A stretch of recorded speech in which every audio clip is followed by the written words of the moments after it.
Variety is the spice of life, but variance is evil. Okay, this really isn't an important one. That's why I'm doing this one first. Variance is evil. Now, give you an example why. I like coffee. In fact, my teenage daughter is begging me right now to go make some, so I'm going to have to take this down to the kitchen.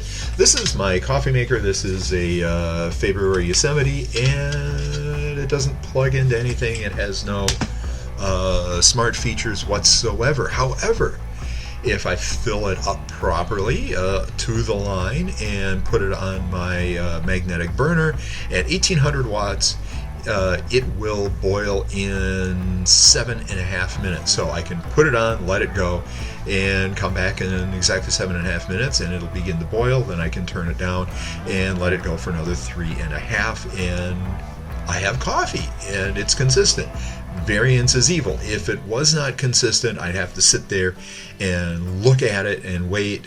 But because it is consistent, although there's nothing automatic on it, I can trust it, and away we go. Now, how do we apply this to education? In manufacturing, this is very important because, for example, if you're baking stuff in mass quantities, your ingredients need to be consistent, the temperature, everything needs to be consistent. You throw it together and you're going to get the same results every time. Same thing with chemicals, with manufacturing, whatever. If you do things the same way, you should get the same results, because if something shows up different, variance is evil, and then you need to take care of that.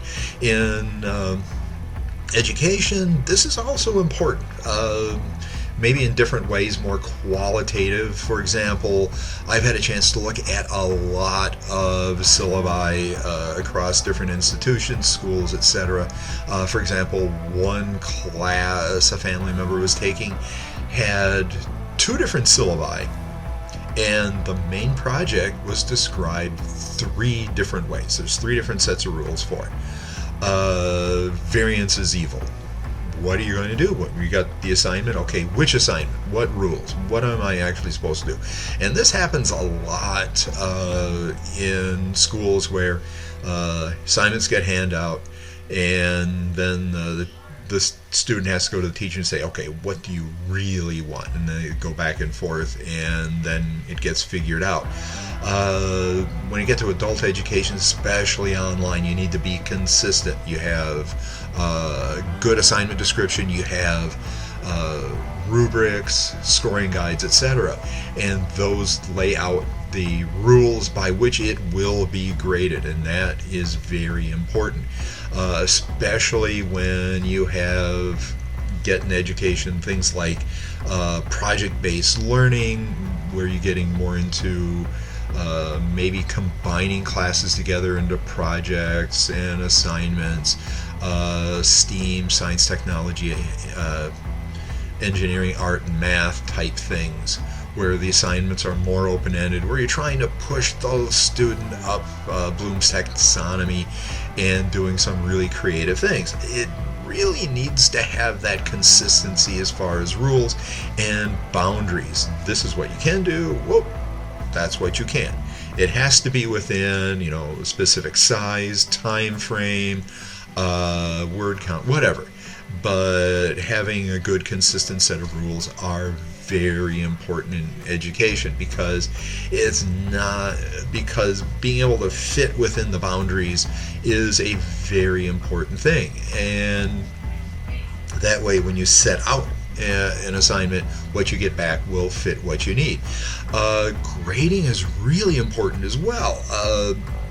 Daniel Pink has a great book titled When, and within it he mentioned something pretty interesting, in that assignments that get graded first tend to be graded more strictly. And I keep this in mind, especially when you're getting late at night, you're trying to get everything done before a vacation, a trip, a holiday, etc. You're going, okay, I have like 3 hours before we need to head off to the airport or whatever, and you're trying to be consistent, and that's really important. Again, variance is evil. Even within classes, schools, one of the things I've seen in K-12 education, especially lower grade levels in elementary, they have rituals and routines. Although much of the curriculum is very open-ended, they try to create this consistency so that every day begins the same way, it ends the same way. Even classes have a very specific set of rules beginning and ending. That way it creates that good set of boundaries for that creativity to thrive and exist. So again, variance is evil. It's good to have that consistency which helps set up things for creativity, but you do need that good consistency, especially in creating the rules and in the execution of them as well. I hope this helps. Variance is evil. Have a great day.